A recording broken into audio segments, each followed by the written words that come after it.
Princess Peach Showtime is a borderline scam, and I cannot believe the people that made Kirby's Epic Yarn and Yoshi's Woolly World would allow this to happen. $60 for a little over 4 hours of content is completely unacceptable. Not to mention the fact that the game is piss easy. I know I'll get a lot of flack for that because, oh, you're not the target demographic, you're not a little girl.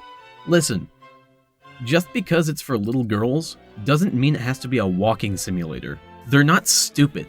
And the fact that there's an option to add 3 extra hearts is just adding insult to injury. Oh, and the loading screens. Oh god, the loading screens. We got a regular Sonic 06 on our hands here. 7 years into the Switch's lifespan, we should not be running 2+ minute loading screens. Princess Peach, Showtime!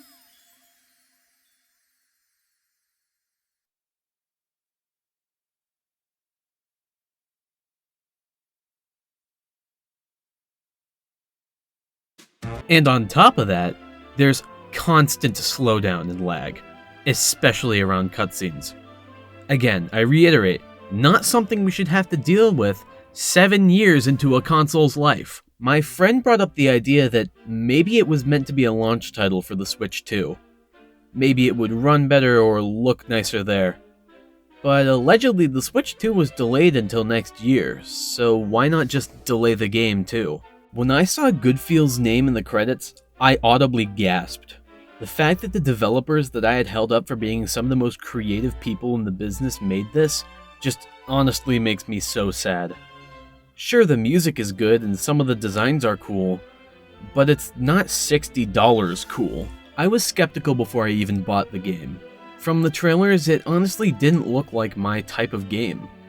But Nintendo is often known for innovating and trying new things, so I decided, hey, I'll give it a try. Princess Peach hasn't had a game in a very long time. And, I think it should have stayed that way. I don't know the story behind the development of this game, or how it came to be, but it definitely needed way more time in the oven.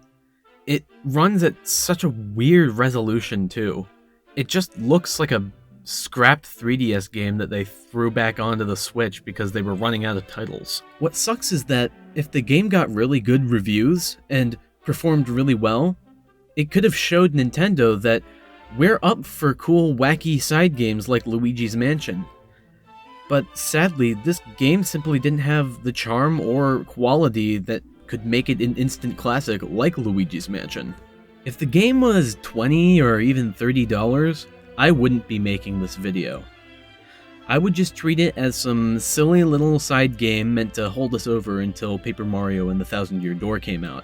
But it was priced as and marketed as a full AAA game. I mean, Walmart had pop-ups for fuck's sake. There's a lot of talk right now about quantity over quality. This game has neither. It has neither quantity nor quality. It's not good, and you could beat it in a single afternoon.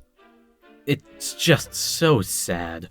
What this game has in terms of post-credit content is getting the collectibles that you didn't already get, which, based on how easy the game is probably not many, boss rematches, and challenge levels, which are not even challenging. This is not a suitable amount of content to be selling for $60. This game does not need to exist. We had plenty of Mario content in the past couple months, and we have plenty more on the way. What I and many others thought was going to be a beloved character finally getting another shot in the spotlight ended up just being a disappointing filler episode in this giant barrage of Mario content.